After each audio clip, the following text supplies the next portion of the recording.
मग बाबासाहेबांचं नाव आहे जो संविधानाला कारणीभूत आहे त्याला तुम्ही संपवायला निघालाय. पालकमंत्र्यांची फार मोठी चूक आहे मॅडम, माफी मागणार नाही पण पालकमंत्र्यांची ही चूक पत्रात घ्यावी.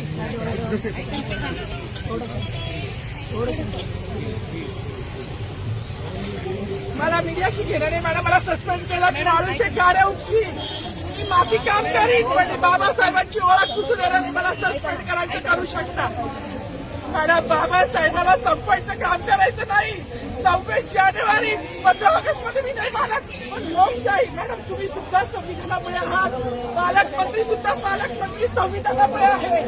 कोणताही जाती भेद नाही, सगळी समानता केली आहे. बाबासाहेबांचं नाव आता तरी भाषणात येईल, मग तरी भाषणात येईल. ज्या लोक संविधानाला लोकशाहीला कारणीभूत केली त्यांची नावं वारंवार घेतली गेली. मग जो संविधानाला कारणीभूत आहे तो प्रजासत्ताक दिनाचा जो मानकरी आहे त्याचं नाव भाषणात का नाही.